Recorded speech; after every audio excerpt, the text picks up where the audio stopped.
conflict in the Middle East is critical in terms of the impact that it has on global travel and global trade. Effectively, within the Middle East, an 8-hour flying distance covers two-thirds of the world population. So it is a strategic corridor in terms of being able to move west to east. 20 to 30% of the world's travel and trade goes through that corridor. So when that corridor is blocked, it forces aviation to either move far north, which is going into potentially other conflict airspace, such as Russia, such as Pakistan, or fly south. That puts huge pressure on the airlines because they require additional time, additional fuel, and they lose the full capacity that they might have because of the extra weight on the aircraft. So by blocking that airspace, you ultimately block global connectivity of people, of trade, of economic engagement, and of global stability. So it's a strategically very important point in the world for when things are going well, and very, very sensitive when things are going wrong.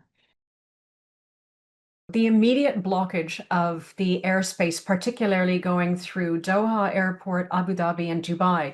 If we look at Dubai Airport, for instance, they have 1,200 aircraft movement a day, 250,000 people, and 50% of those are actually in transit. So when you close off Dubai Airport, and to make that call is a significant one, the impact that that has on human movement is immense. But so many of those aircraft have cargo in the belly as well. So the repercussions are significant. And to be able to turn back on again the airspace, open it up once more and open the airport is not an immediate response. There are stages of safe recovery that are required. But first and more foremost, it's the opening of safe air corridors. And we know with the volatility right now and President Trump giving an hypothesis of 4 to 5 weeks of conflict, this is long off.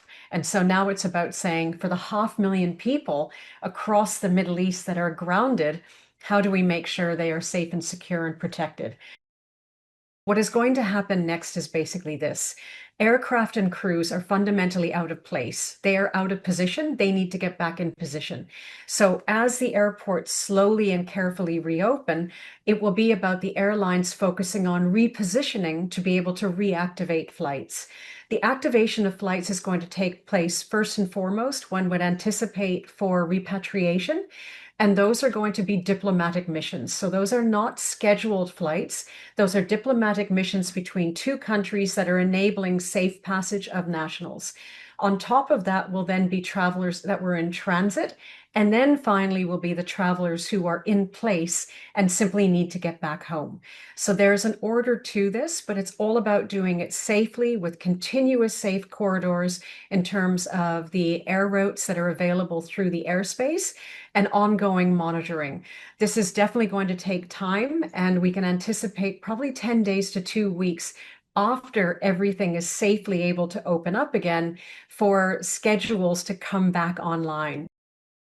When it comes to global travel, especially, trust and confidence are the main currencies, and this has broken that. So this isn't just about people traveling to the Middle East, it's traveling through the Middle East. And now, whether it's people in cargo or in travel, they will be looking at where the airlines are going to be flying to be able to make sure that their plans can follow through, whether they're cargo customers or whether they're travelers. What's also important is that with this conflict in the Middle East, not only are we going to see increases in pricing of aircraft usage for travel and for trade because of the increasing price of oil, but also insurance costs are going up. Those are going to go up significantly. And now with the Strait of Hormuz being blocked, more pressure on air cargo, increased costs, which means that will all filter down to a consumer level, whether you're traveling or whether you're purchasing products that are produced somewhere else.